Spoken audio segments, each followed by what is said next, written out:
அன்பே கம்ருதீன் தள்ளி போகாதே அப்படிங்கிற மாதிரிலாம் வந்து நம்ம விஜய் பார்வதி வந்து கம்ருதீனுக்கு வந்து ஒரு லெட்டர் எழுதிக்கிட்டு இருக்காங்க. ஸோ ஆல்ரெடி வந்து இன்றைக்கி எபிசோட் முடியும் போது விஜய் சேதுபதி வந்து எல்லாருமே ஒரு மொட்டை கடிதாசி எழுதணும் அப்படின்னு சொல்லிட்டு அவர் வந்து இன்றைக்கி எபிசோடை வந்து முடிச்சுட்டு வந்து போயிட்டார்.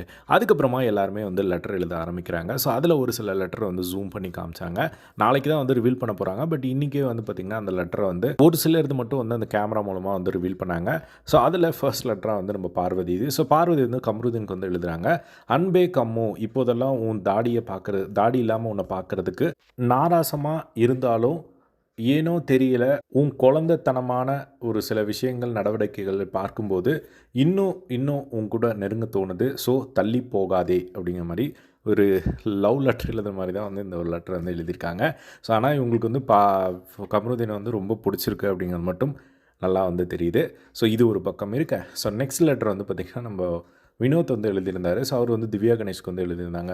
இந்த மாதிரி உங்களுக்கு பிடிச்சவங்க கிட்ட மட்டும் நீங்கள் ரொம்ப ஜாலியாக சந்தோஷமாக வந்து பேசுகிறீங்க, மற்றவங்கக்கிட்டேயும் வந்து அந்த மாதிரி சந்தோஷமாக பேசுங்க, சண்டை மட்டும் தான் வந்து போடுறீங்க, எதிர்த்து கேள்வி கேட்குறவங்களையும் வந்து நீங்கள் முகம் கொடுத்து பேச மாட்டேங்கிறீங்க அப்படிங்கிற மாதிரி வந்து கானா வினோத் வந்து எழுதியிருந்தார். ஸோ அதுக்கப்புறமா இன்னொரு லெட்டர் வந்து பார்த்திங்கன்னா கமருதீனுக்கு வந்து எஃப்ஜே வந்து எழுதியிருந்தார். ஸோ எப்போ பிக் பாஸ் கூப்பிட்டாலும் வந்து கடைசியாக தான் வந்து வரீங்க, எப்போ கூப்பிட்டாலுமே கடைசியாக தான் வந்து லிவிங் ரூமுக்கு வரீங்க, ஸோ அதெல்லாம் வந்து ரூலை மதிக்காத மாதிரி இருக்குது அப்படிங்கிற மாதிரி ஒரு லெட்டர் வந்து எழுதியிருந்தாங்க. அதுக்கப்புறமா ஒரு பெரிய லெட்டராக வந்து விக்கல்ஸ் விக்ரமுக்கு வந்து பார்த்திங்கன்னா ரொம்பவே வந்து தாக்கி எழுதியிருந்ததை வந்து பார்க்க முடிஞ்சது சாண்ட்ரா. ஸோ அதில் வந்து உங்களோட காமெடி வந்து காமன் சென்ஸே இல்லாத மாதிரி வந்து இருக்குது. ஸோ அது வந்து உப்பு இல்லாத ரவக்கஞ்சி மாதிரி வந்து இருக்குது. நீங்கள் வந்து விக்கல்ஸ்ன்னு பேர் வச்சுட்டு ஒரு காமெடி பண்ணுற மாதிரி இல்லை, விக்கல்ஸ்ன்னு வச்சு விற்கிற மாதிரி தான் வந்து எனக்கு இருக்குது அப்படிங்கிற மாதிரி சொல்லி, அதுக்கப்புறம் நீங்கள் வந்து டான்ஸ் ஆடுறதெல்லாம் வந்து ரொம்ப நல்லாயிருக்கு, மூன் வாக், சால்சா இந்த மாதிரி போன்ற டான்ஸுகளை வந்து ஆடுங்க அப்படின்ற மாதிரி ஒரு மாதிரி சர்க்காஸ்டிக்காக வந்து அவரோட காமெடியை வந்து பார்த்திங்கன்னா அவங்க வந்து